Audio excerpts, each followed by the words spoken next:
नमस्कार, करेन्ट न्यूजमा स्वागत छ। म अमृत राज काफले। आजको करेन्ट न्यूजमा हामी विश्वव्यापी महामारीका रूपमा फैलिरहेको कोरोना भाइरसले नेपालमा पारेको प्रभावका बारेमा चर्चा गर्दैछौँ। अर्थात् नेपालमा पछिल्लो 24 घण्टामा 707 जनामा कोरोना संक्रमण देखिएको छ। स्वास्थ्य मन्त्रालयका अनुसार पछिल्लो 24 घण्टामा काठमाडौँ उपत्यकामा मात्रै 200 जनामा कोरोना संक्रमण पुष्टि भएको छ। नेपालमा कोरोना पहिलो पटक देखिएपछि गत मंगलबार सबैभन्दा धेरैमा कोरोना संक्रमण एकैपटक देखिएको थियो। स्वास्थ्य मन्त्रालयका अनुसार पछिल्लो 24 घण्टामा मात्रै कोरोनाका कारण 6 जनाले ज्यान गुमाएका छन्। बिहीबार 264 जना कोरोना संक्रमण मुक्त बनेका छन्। बिहीबारको तथ्याङ्क अनुसार नेपालमा अहिले 11,555 जना कोरोना संक्रमित सक्रिय छन्। तथ्याङ्क हेर्दा नेपालमा अब कोरोना सरकारको नियन्त्रणभन्दा बाहिर जाने संकेत समेत देखिएको छ। कोरोना महामारी नियन्त्रण गर्नुपर्ने सरकार अहिले भने सर्वसाधारणले सरकारले भनेको नियम नमानेका कारण समस्या आएको भन्दै जिम्मेवारीबाट पन्छिने क्रममा रहेको देखिएको छ।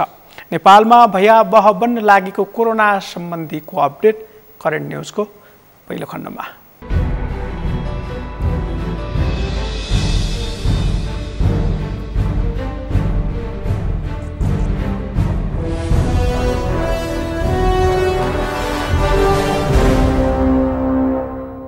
क्वारेन्टाइनमा रहनुभएका व्यक्तिहरूको संख्या 11,768 रहेको छ।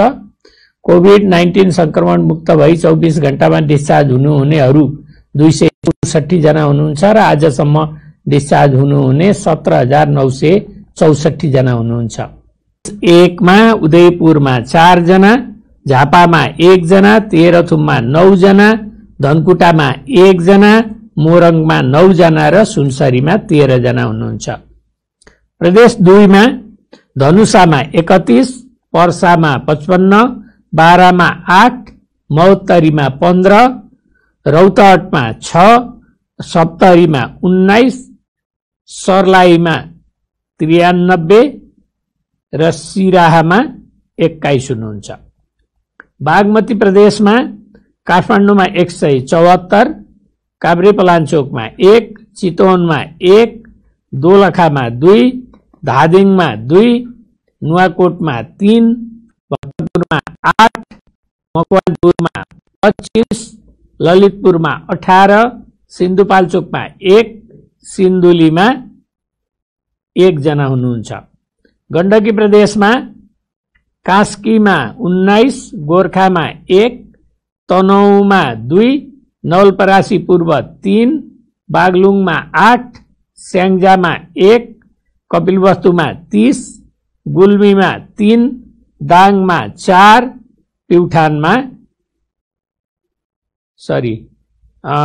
गुल्मीमा 3 र प्रदेश 5 मा दाङमा 4, प्युठानमा 1, बर्दियामा 2, बाँकेमा 16, रूपन्देहीमा 18 र रोल्पामा 1 जना हुनुहुन्छ।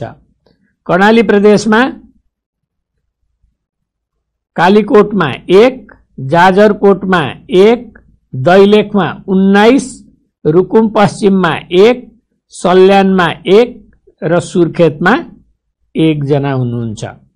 सुदूरपश्चिम प्रदेशमा अछाममा 31, कैलालीमा 1, डडेलधुरामा 2, डोटीमा 16, दार्चुलामा 1, बझाङमा 1 र बैतडीमा 1 गरी जम्मा 707 जना, त्यसमध्ये महिला 192 र पुरुष 515 जना हुनुहुन्छ।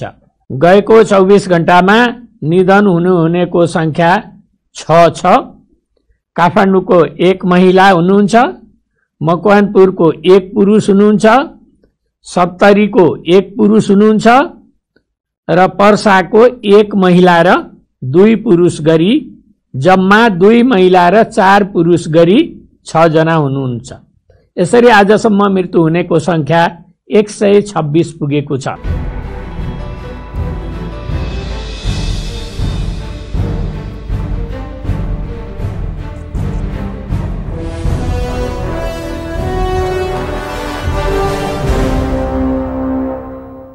नेपालमा कोरोना संक्रमितको संख्या बढ्न लागेको र कोरोना संक्रमणको तेस्रो चरणमा प्रवेश गर्न थालेको समेत देखिएको छ। पछिल्लो समय राजधानी काठमाडौँमा कोरोना संक्रमितको संख्या बढ्न थालेपछि उपत्यकाका 3 जिल्लाका प्रमुख जिल्ला अधिकारीहरूले एक साता लामो निषेधाज्ञा जारी गरेका छन्। बिहिबारबाट लागू भएको निषेधाज्ञा झण्डै एक साता लामो समयसम्म चल्नेछ। संक्रमितको संख्या बढ्दै गएको र राजधानी काठमाडौँ नै कोरोनाको हटस्पट बन्न सक्ने जोखिमका बीचमा स्थानीय प्रशासनले उपत्यकाका 3वटै जिल्लामा निषेधाज्ञा जारी गरेका हुन्। पछिल्लो समय काठमाडौँ, भक्तपुर र ललितपुरमा कोरोना संक्रमण डर लाग्दो रूपमा फैलिएको छ। सरकारले लकडाउन खोलेपछि बाहिरी जिल्लाबाट काठमाडौँ आउनेको संख्या बढेको र संक्रमण समेत भित्रिएको आशंका अहिले पनि कायमै छ। परीक्षणको दायरा कम भएको र संक्रमितसँग सम्पर्कमा आएकाहरूको खोजबिनमा समस्या देखिएका कारण संक्रमणको दर बढेको निष्कर्ष समेत कतिपयले निकाल्ने गरेका छन्। स्थानीय प्रशासनले जारी गरेको निषेधाज्ञामा गर्न पाइने र नपाइने कामका बारेमा काठमाडौँका प्रमुख जिल्ला अधिकारीको यो भनाइ अबको क्रममा।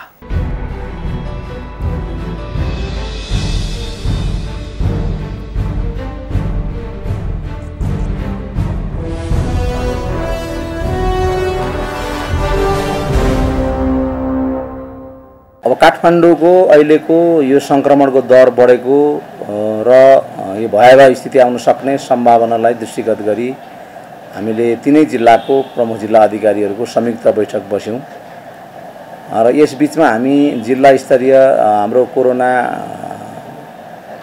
म्यानेजमेन्ट कमिटी भन्ने छ, एउटा CCMC भन्ने छ, सेन्टर भन्ने छ, त्यसको पनि हामी बैठक बस्यौं।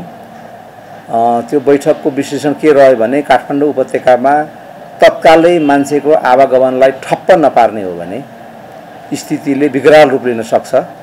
त्यसकारणले गर्दाखेरि पूर्व सावधानीको रूपमा हामीले अहिले चाहिँ तत्कालै यो मानिसको आवागमन विशेष गरी काठमाडौँ उपत्यकालाई सिल गर्नुपर्छ, मान्छेको आवागमनलाई ठप्प पार्नुपर्छ भन्ने हामीले निष्कर्ष पनि निकाल्यौं र त्यही आधारमा हामीले सुरक्षा समिति तीनै जिल्लाको बैठक बसेर हामीले चाहिँ यो 17 बुँदे आदेश हामीले जारी गरेका छौं र यो आदेश जारी गर्न चाहिँ कस्तो भयो भने विगतमा पनि हामीले लकडाउन त गर्यौं, लकडाउनलाई 6 गतेबाट खुकुलो पनि बनायौं।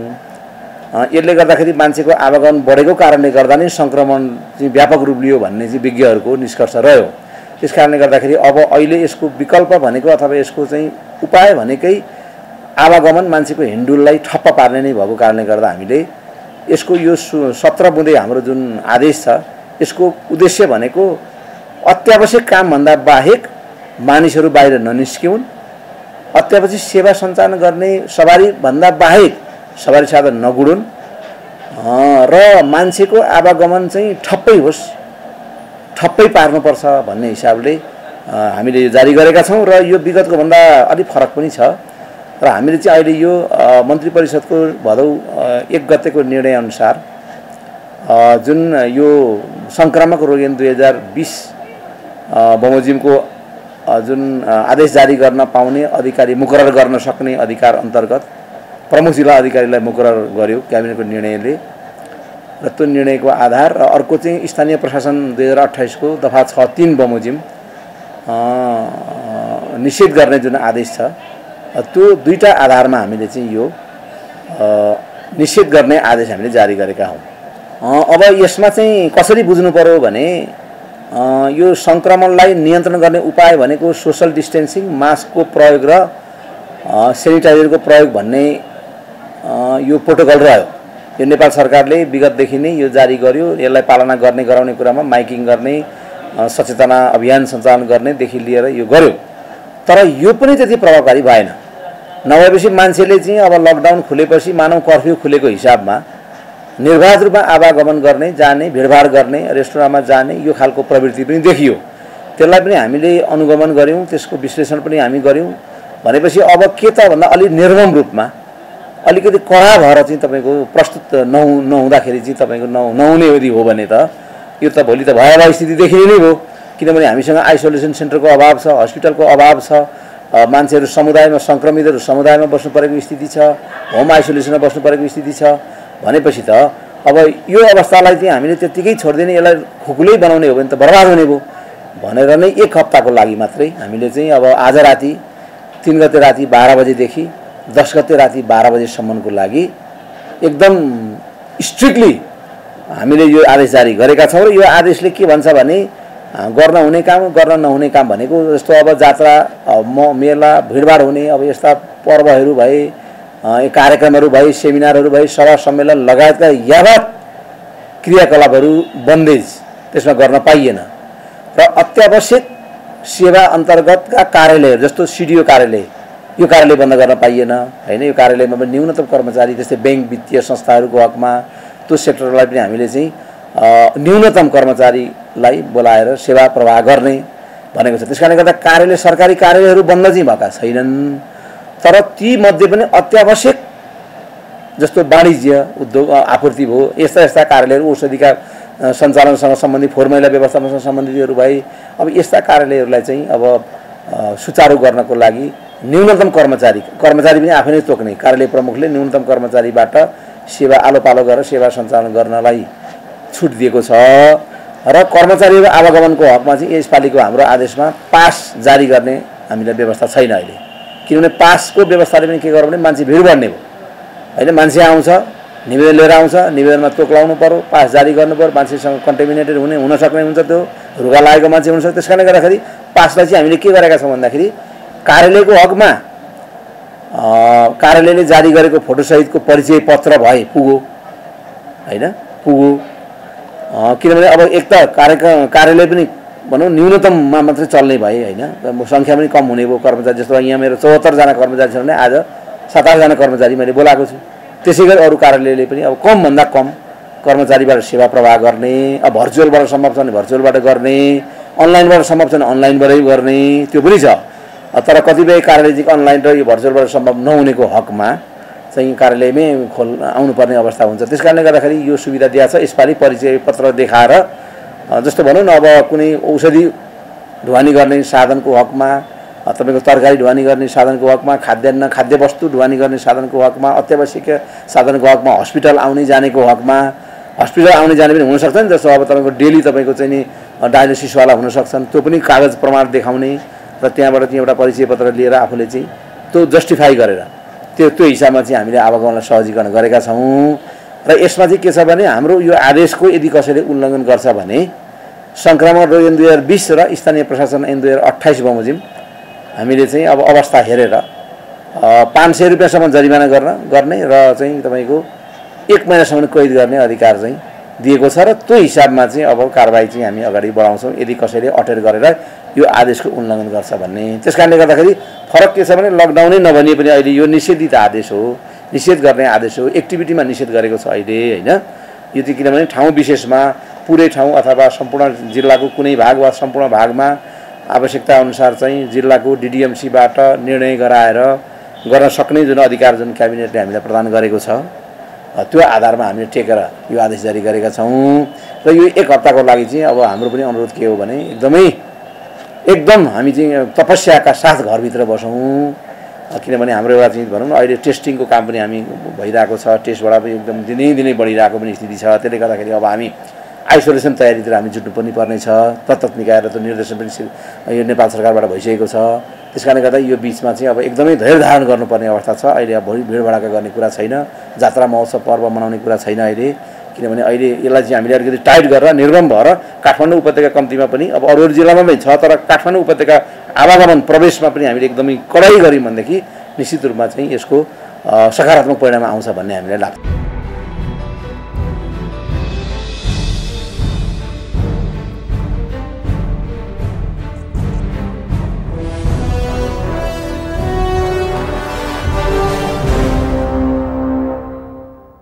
नेपालमा कोरोना संक्रमण भुसको आगो जस्तै सल्किएको स्पष्ट छ।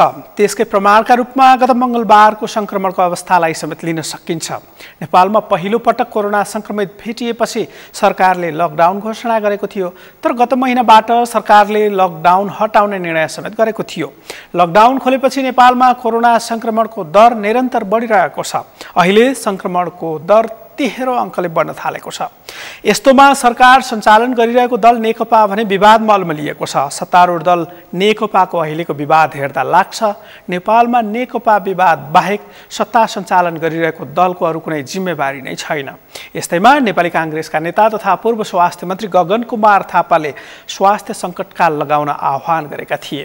तर सरकार भने प्रमुख जिल्ला अधिकारीहरूलाई जिम्मेवारी थप्दै निषेधाज्ञा लगाउने जिम्मा समेत स्थानीय प्रशासनलाई दिएको छ। त्यही अधिकारका आधारमा काठमाडौँ उपत्यकाका प्रमुख जिल्ला अधिकारीहरूले निषेधाज्ञा जारी गरेका हुन्। करेन्ट न्युजमा केही बेर विश्रामपछि कोरोना महामारी लगायत अन्य विषयको समेत जानकारी लिएर उपस्थित हुनेछु। हेर्दै गर्नुहोला।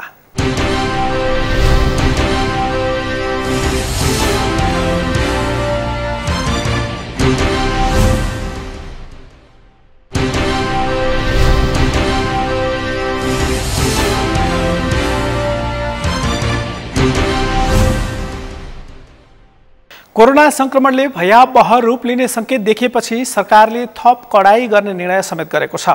रक्षा मन्त्रीको नेतृत्वमा रहेको सीसीएमसीको बैठकमा समेत नेपालमा कोरोनाको अवस्थाका बारेमा छलफल भएको थियो। यसअघि लकडाउन गर्ने र लकडाउन हटाउने निर्णय गर्ने सिफारिस गरेको सीसीएमसीको बैठकले लकडाउन गर्ने वा निषेधाज्ञा जारी गर्ने लगायतका विषयमा समेत छलफल गरेको थियो। तर पनि सीसीएमसी आफैले निर्णय गर्ने नभई सरकारलाई सिफारिस गर्ने भएका कारण त्यसकै निर्णय भने अन्तिम हुँदैन। तर देशव्यापी रूपमा बढेको कोरोना संक्रमणको अवस्थाका बारेमा भने सीसीएमसीले छलफल गरिरहेको छ। विदेशमा रहेका नेपालीलाई स्वदेश फर्काउने लगायतका विषयमा सरकारलाई आवश्यक निर्णय गर्ने विषयमा समेत छलफल भइरहेको छ। नेपाल आउन तयार भएर बसेका नेपालीहरूको उद्धार प्रक्रिया तत्कालका लागि रोक्ने निर्णय गरेको सरकारकै कारण धेरै नेपालीहरू विदेशमा अलपत्र छन्। सरकारले अलपत्र परेका नेपाली नागरिकलाई स्वदेश ल्याउने विषयमा भने छलफल सुरु गरेका समाचारहरू सार्वजनिक समेत भएका छन्। सरकार आफैले खर्च गरेर नेपालीहरूलाई स्वदेश ल्याउन सर्वोच्च अदालतले आदेश दिए पनि स्वयं आफै खर्च गरेर नेपाल आउन समेत नेपालीहरूले पाएका छैनन्। देशका विभिन्न तहका सरकारले निषेधाज्ञा जारी गरेका कारण भन्दै सरकारले विदेशबाट हुने उडान रोक्ने निर्णय गरेका कारण समस्या आइरहेको छ। करेन्ट न्युजको अबको खण्डमा भने निषेधाज्ञाको पहिलो दिन कस्तो देखियो काठमाडौँको चहल पहल, यो सामग्री अबको क्रममा।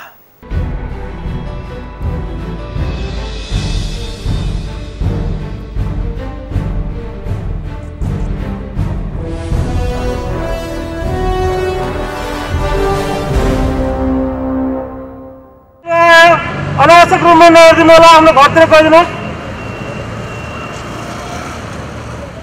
यो दृश्य काठमाडौँको नयाँ बानेश्वरको हो। प्राय भिडभाड हुने बानेश्वरको सडक बिहिबार सुनसान भेटियो। बानेश्वरमा प्रहरीले जताभावी हिन्डुल गर्ने र पास बिनाका सवारी साधन चलाउने तथा निषेधाज्ञा उल्लङ्घन गर्नेलाई केही बेर होल्डिङ सेन्टरमा उभ्याएर छाडेका छन्।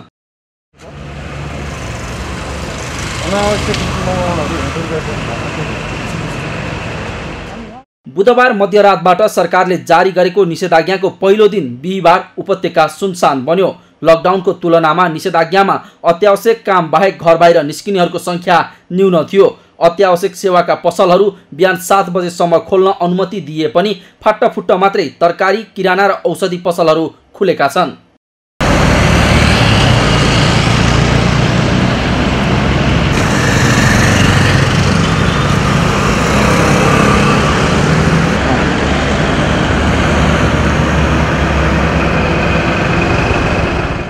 कोरोना भाइरसको संक्रमण बढ्न थालेपछि सरकारले भदौ 4बाट 10 सम्म एक साताका लागि काठमाडौँ उपत्यकामा निषेधाज्ञा जारी गरेको छ। निषेधाज्ञाको पहिलो दिन उपत्यकामा सवारी साधनमा कडाई गरिएको छ। बिहान मात्रै निषेधाज्ञा अवज्ञा गर्ने करिब 594 सवारी साधन प्रहरीले होल्ड गराएर राखेको छ।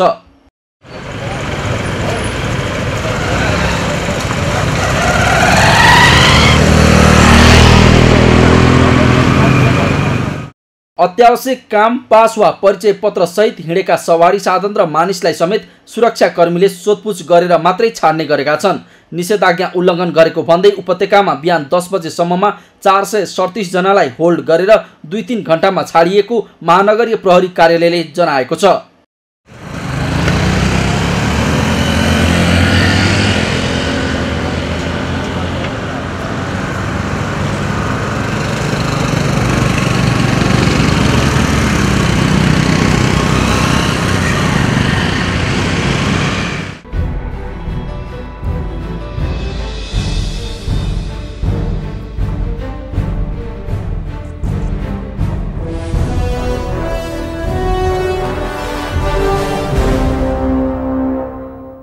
कोरोना भाइरसले यो अवस्था ल्याउँछ भन्ने आकलन सरकारमा बस्नलाई पहिल्यै थाहा नभएको होइन। कैयौं पटक प्रमुख प्रतिपक्ष दल नेपाली कांग्रेसदेखि विज्ञहरूले समेत कोरोना भाइरसको जोखिमका बारेमा सरकारलाई सचेत बनाइरहेका थिए। तर सरकारको ध्यान भने कोरोना भाइरस नियन्त्रणभन्दा बढी आन्तरिक किचलोमै बितेको देखियो। किनकि नेपालमा कोरोना भाइरसले यो रूप लिन सक्छ भन्ने विषयमा सरकार आफैले, अझै भनौँ प्रधानमन्त्री केपी शर्मा ओलीले बोलाएको सर्वदलीय बैठकमा आजभन्दा 3 महिना अघि नै यो अवस्थाका विषयमा गम्भीर छलफल भएको थियो। यसको मतलब सरकार सञ्चालन गरिरहेका नेताहरूलाई अहिलेको अवस्था आउँछ भन्नेमा पहिला नै जानकारी थियो भन्न नमिल्ने अवस्था छैन। यदि अहिलेको अवस्था आकलन नगरेको भए त सरकार चलाउनेहरूको कमजोरी मात्रै भन्न सकिने भयो। सरकारले अहिले भने सर्वसाधारणले सरकारले बनाएको नियम नमानेका कारण अहिलेको अवस्था आएको भन्न थालेको छ। तर पनि ढिलै भए पनि जोखिम बढेको काठमाडौँमा स्थानीय प्रशासनले जारी गरेको निषेधाज्ञाका कारण जोखिम कम हुने आशा समेत देखिएको छ। करेन्ट न्युजको अबको खण्डमा कसरी जोगिने कोरोनाबाट भन्ने विषयमा विज्ञको यो धारणा।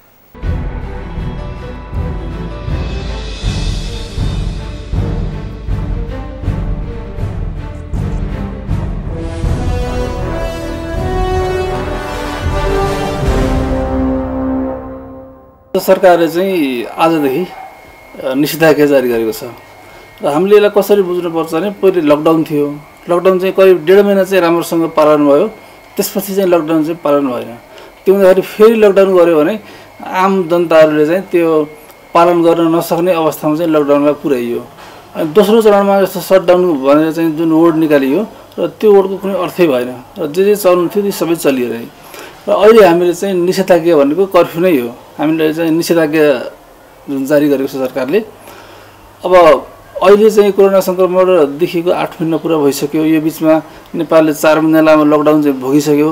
त्यसको आर्थिक, सामाजिक, मनोवैज्ञानिक धेरै पक्षहरू रहे र अब चाहिँ सरकारले के गर्नुपर्छ भने लामो समयसम्म लकडाउन गर्न अथवा निषेध गर्न अब चाहिँ मिल्दैन। र मेरो विचारमा जस्तो चाहिँ 1 हप्ता अहिले गरेको छ र बढीमा 1 हप्ता मात्रै थप्ने। 14 दिन हुँदाखेरि के हुन्छ भने सङ्क्रमितहरू चाहिँ जसलाई चाहिँ सामान्य लक्षण देखिया छ ती घरमै निको हुन्छन्। यदि चाहिँ उनीहरूलाई गाह्रो भयो भने हस्पिटल जान्छन्, तर कम्युनिटीमा सार्न चाहिँ सक्दैनन् र 14 दिनपछि सङ्क्रमितले अर्को मान्छेलाई सार्न पनि सक्दैन। त्यो भएको हुनाले मेरो विचारमा 7 दिन हामीले चाहिँ गऱ्यौँ भने अब 7 दिन चाहिँ थपेर यो साइकल चाहिँ 1 साइकल चाहिँ हामी पुरा गरौँ। तर त्यसपछि चाहिँ थप्नु हुँदैन। त्यसपछि चाहिँ र यो जुन लकडाउन अथवा निषेधाज्ञाको पिरियड छ, यो पिरियड भनेको पहिले जस्तो चाहिँ जनताले चाहिँ घरभित्र बस्ने, सरकार पनि घरभित्र बस्ने त्यस्तो नहोस्। यसमा चाहिँ जनता चाहिँ घरभित्र बस्ने तर सरकार चाहिँ घर बाहिर हुने। त्यसको अर्थ के हो भने सरकारले उद्देश्य राख्नु पर्यो। जस्तो यो लकडाउन अथवा यो निषेधाज्ञा जारी गरिसकेपछि यो बिचमा सरकारले गर्नुपर्ने काम धेरै छन्। पहिलो कुरो जस्तो चाहिँ सरकारले परीक्षणको दायरा चाहिँ बढाउनु पर्यो। जस्तो मास टेस्टिङको चाहिँ नियम पनि छ। जस्तो एउटा चाहिँ सेरो प्रिभ्यालेन्स भन्ने कम्युनिटीमा कतिको फैलिएको छ त्यो ब्लडबाट हेर्न मिल्छ। अर्को चाहिँ जुन आरटीपीसीआर छ त्यो चाहिँ दिनको 22,000 गर्ने हाम्रो क्षमता छ भने त्यसलाई चाहिँ पुलिङ मेथडबाट गर्दाखेरि दिनमा झन्डै 1 लाख जनाको चाहिँ टेस्ट गर्न सकिन्छ। त्यस्तै अन्य चाहिँ सिटी स्क्यानबाट पनि गर्न सकिन्छ। यदि चाहिँ भाइरल निमोनिया छ कि छैन एक्सरेबाट पनि थाहा हुन्छ।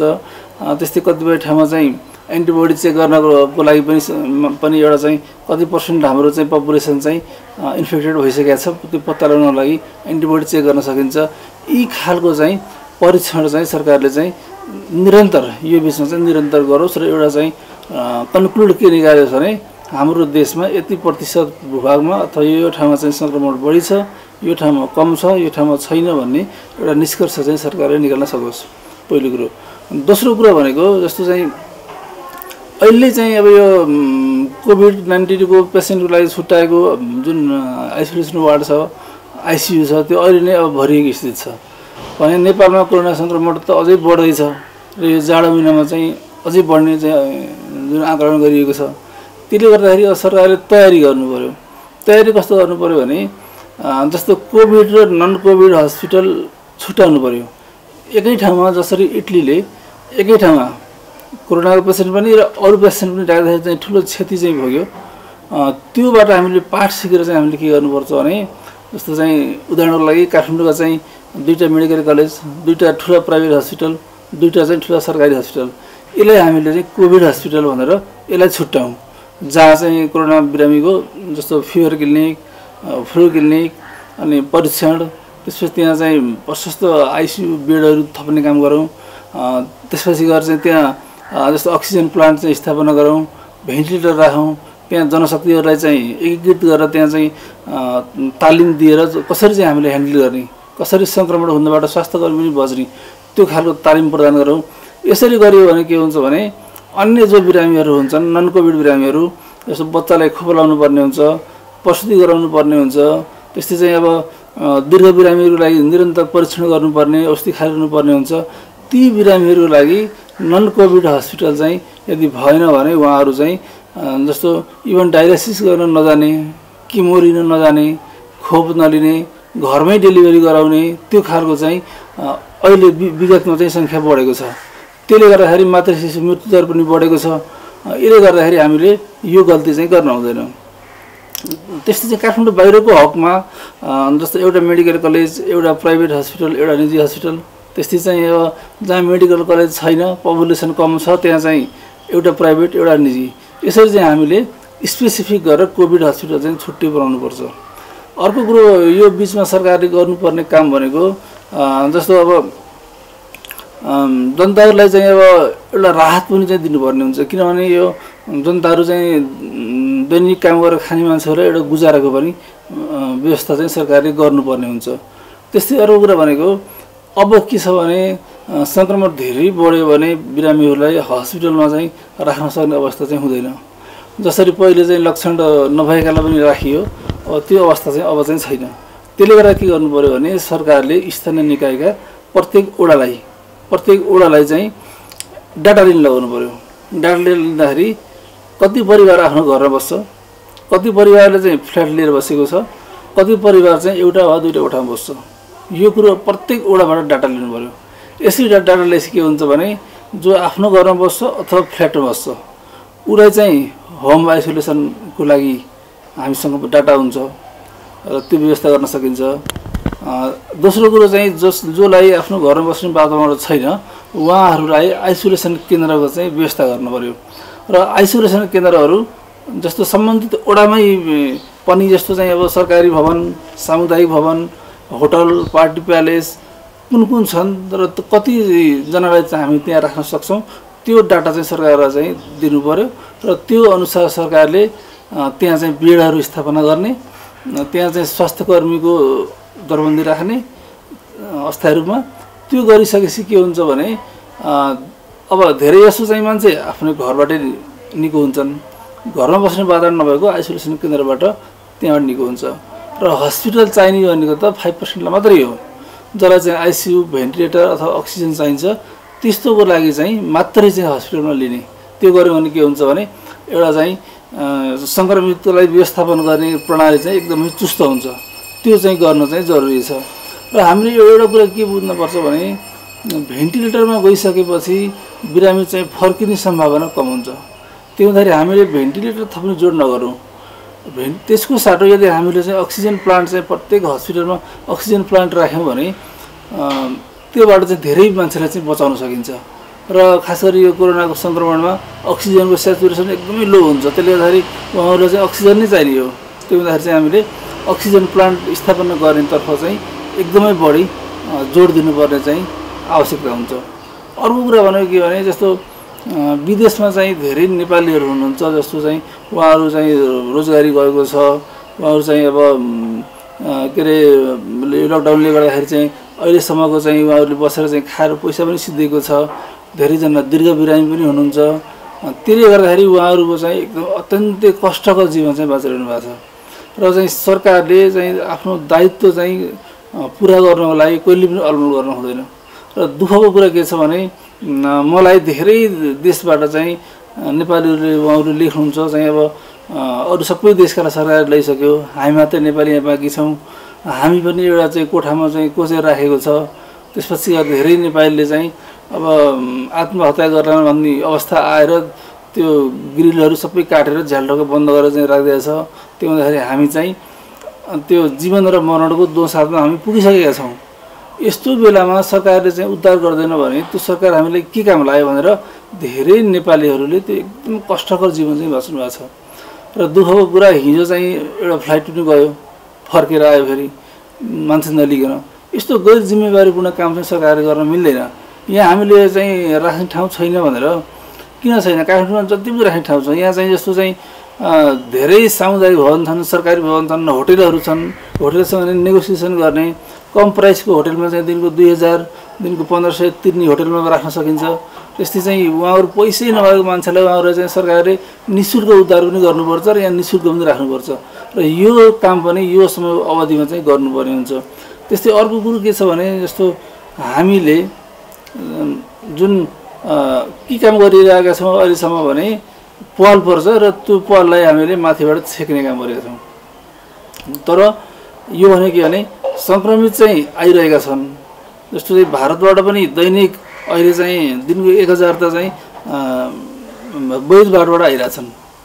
त्यस्तै चाहिँ जङ्गलबाट, खेतबाट, भित्री बस्तीबाट चाहिँ आउनेको सङ्ख्या चाहिँ तथ्याङ्कमा छैन। र भारतमा अहिले अवस्था कस्तो छ भने बिहार, पश्चिम बङ्गाल, उत्तर प्रदेश जो हामीसँग जोडिएका चाहिँ प्रदेश छन् तिनमा चाहिँ सङ्क्रमितको सङ्ख्या एकदम धेरै बढेको छ।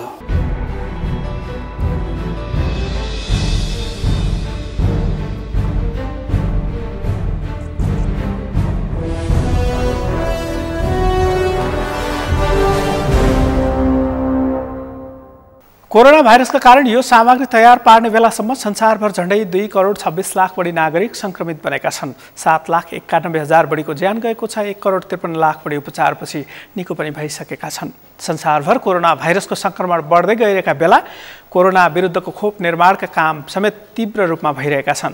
संसारमै पहिलोपटक रुसले कोरोना विरुद्धको खोप निर्माण गरेको दाबी गरिसकेको छ। त्यसबाहेक भारत, चीन लगायतका देशले समेत कोरोना विरुद्धको खोप निर्माणको अन्तिम चरणमा पुगेको बताएका छन्। विश्व स्वास्थ्य सङ्गठनले समेत संसारभर बनिरहेका खोपहरू अन्तिम चरणको परीक्षणमा छन् भने केही खोप आशा लाग्दो समेत देखिएका छन्। तर पनि ठुक्काउने अवस्था भने अझै पनि बनिसकेको छैन। खोप तयार भइहाले पनि नेपालमा खोप पाउन भने समय लाग्न सक्ने आशंका समेत देखिएको छ। यस्तो बेलामा नेपालमा संक्रमितको सम्पर्कमै नआएका र कोरोना संक्रमण नभएका स्थानका सर्वसाधारणदेखि सांसदहरूदेखि उच्च स्तरका प्रशासकलाई समेत कोरोना संक्रमण देखिएपछि कोरोना समुदाय स्तरमै पुगेको आशंका समेत सुरु भएको छ। हवस् त, करेन्ट न्युजको आजको समय सकियो। भोलि फरक विषयका साथमा उपस्थित हुने नै छौँ। नेपालको पहिलो न्युज च्यानल सगरमाथा टेलिभिजन हेर्दै गर्नुहोला। म अमृतराज काफ्ले बिदा हुन्छु। नमस्कार।